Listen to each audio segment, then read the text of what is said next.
Hello po sa inyong lahat mga kapatid, mga kaibigan. Isang pagpalang araw sa inyong lahat. Hello to all viewers out there. So mapapansin nyo sa video natin ito, meron tayo ditong laptop na HP and meron tayo dito na dalawang klase ng SSD, isang 512GB na Team Group at isang 256GB na Lexar.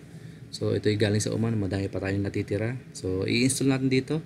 Sa video natin ito, papakita natin kung paano mag-install ng SSD, kung paano magpalit, and kung paano po mag-reformat. Sana ay sundan nyo.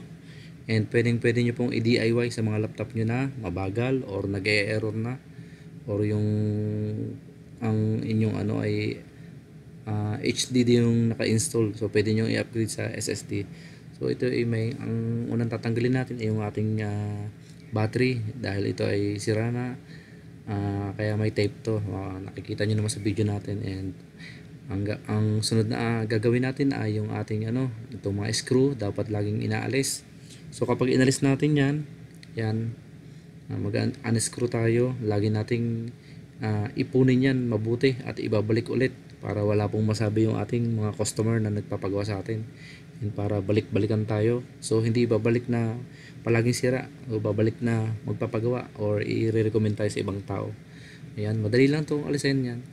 Ganito lang po ang ginagawa ko palagi. So kung paulit-ulit man ang video natin ay iba-iba naman pong model ng laptop ang ginagawa natin. So ito ay HP Pavilion. Okay, ang sunod natin gagawin ay itong DVD, slide natin pa ganon. And pagkatapos i-slide natin, gamit tayo ng spudger. I-slide natin ganyan sa gilid, so para maiangat natin yung back cover. So kita nyo naman, napakadaling tanggalin. Hindi na natin kailangan kung saan tayong gilid pumunta. So dito tayo sa side, sa may hinge, yung ginawa ko, makikita nyo naman. So ito yung papalitan natin. Itong SSD na to, 256GB din to, may kakabit natin. Pero yung luma ay 256GB din. Naka 2 times install na daw to dati, last year, pero nasisira pa rin. So subukan natin ang ating brand kung maganda pa tong ating Lexar. So sana magtagal. So ang pag-unboxing ko po pala ng mga bagong mga gadgets na mga accessories, ganito po sa likod kung mag-unboxing tayo. So ang purpose niyan ay para hindi natin masira yung box. Kung ibalik natin ay buo pa rin. So doon tayo mag-unlock sa likod. I-remove lang natin na dahan-dahan yung tape. So mapapansin nyo sa video natin, itong luma ay Team Group, and yung ating isang 256 ay Lexar. So yung ating isang na to ay 512GB ay, ito 512GB ay Team Group din. So dahil ang pinili na niya ay 256GB na Lexar, para medyo yung budget ay pasok sa sa kanyang naipon na ibabayad sa atin. Alright, so ang tanggalin natin tong ating itong metal case na to, ililipat natin doon sa bago nating SSD. Right, kanya lang po kadali. So sundan nyo lang yung video natin, and kayang-kaya nyo pong i-DIY sa mga laptop nyo. Ganyan lang ako magpalit. So tinuturo ko to para makatulong and hindi na kayo pumunta sa mga computer shop. And ang reformatting po, napakadali lang. Mag-download lang po kayo sa BitTorrent ng OS. OS po yung operating system natin, yung ating Windows, and madali lang pong i-boot. Sundan nyo lang din pong video na to kung paano mag-install and mag-reformat. Napakadali po. Ayan, patapos na tayo. Ito na lang screw ang ilalagay natin, and i-install na ulit natin doon sa kanyang SATA terminal. Alright, ayun, okay na. So napakadali, nakikita nyo naman bagong-bago yung ating Lexar na 256. Kasi po dito sa Pilipinas, napakamahal po ng SSD. Hindi po kamukha sa Middle East. Ang bili ko po dito ay napakamura lang. So parang lamang ng 1K ang presyo dito sa Pinas kaysa Middle East. Alright, kung may mga kakilala kayo, pwede kayong bumili at magpabili sa ibang bansa. Ayun, dagdag na to, tips, linisan natin. Kung hindi man nag-request ng linis ang customer, ay idagdag na din natin, linisan natin para pabuya pa natin, para pinaka-freebies pa. Kumbaga libre na natin to, para matuwa naman, sabihin natin sa customer na nilinisan natin mabuti at maalikabok. Pero dahan-dahan lang po paglilinis, baka may madali tayo na mga components, baka masira lalo natin. So ang back cover ganun din, linisan natin at na makabawas ng alikabok.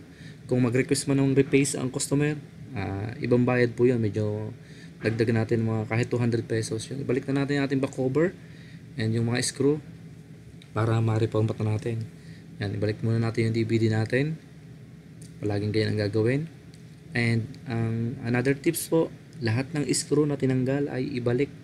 Kasi kung ang customer mo ay hindi ka available sa sunod na pagpapagawa niya and nakita na may problema yung laptop at ibinalik and may kulang na screw, so may mga technician kasi na may nagpagawa na po pala kayo sa iba kasi kulang-kulang na yung screw nyo, kulang ng isa, kulang ng dalawa, and medyo may mga basag yung mga bezel nyo, yung gilid ng laptop may mga gasgas. So dapat ingatan po natin mabuti kung gagawa tayo ng laptop sa ating mga customer o mga kakilala. So ganun lang ang tips na ating dapat tandaan. Yan, sana po ay nakatulong ang video natin ito. And sa lahat po ng nanonood ngayon, and shout out sa inyo lahat. Sa GLS mo kuya, sana maging successful, and palagi lang ako nakasupport sa iyo. Sa lahat ng nanditong team, maraming salamat po sa inyo lahat. Alright, tapos na. Ibalik na natin yung ating battery. So dahil may tape na to, sira na yun kasi yung lock, makikita nyo walang lock sa kaliwa. So kaya ginagamitan na lang ng tape ng may-ari. So ibalik din natin yung tape para walang parang wala tayong parang walang masabing masama yung ating customer. Yung tape ko hindi mo binalik kasi natatanggal yung battery niyan. So balik din natin yung ating mga inalis. And ayan, open na natin yung yung flip ng laptop, and siguraduhin yung mga gilid ay hindi nakaawang. And kailangan natin ngayon ng bootable device. Yan, charge muna natin para walang interruption sa ating pagre-reformat. So plug in natin yan. So power on, and abangan natin yung F10. Ang F10 po yung pinaka boot menu kanyang sa BIOS setup. So bakit pumupunta po tayo sa BIOS setup? Para magawa nating primary boot yung ating USB. Yun kasi yung magiging pang reformat natin, i-set as primary natin yon para i-boot ng laptop. Ganun lang po yan. And pagkatapos ay save natin. Kung hindi mo nakikita ay gawa ng against the light to. Yun, kapag na-save natin, ganyan, magre-reformat yan. O language, click natin language. Pili lang kayo ng mga language na gusto nyo. Kung depende, kung sang bansa kayo naroroon or sanay kayo sa ibang language. So, accept lang lahat ng mga condition. Ito mga ginagawa ko kahit medyo madilim, naaninag nyo naman. So, madami naman tayong ganitong video. Yan, dito tayo sa, sa partition. So, i-click na natin next kasi auto-boot naman itong ginamit natin na ating bootable device. Maganda itong ginagamit natin na UFEI device. Yun, okay na. So, sa ganito, umaabot ng 15 to 10 minutes ang formatting. So, shortcut na natin para hindi humaba yung video natin. And, okay yan. Tapos na.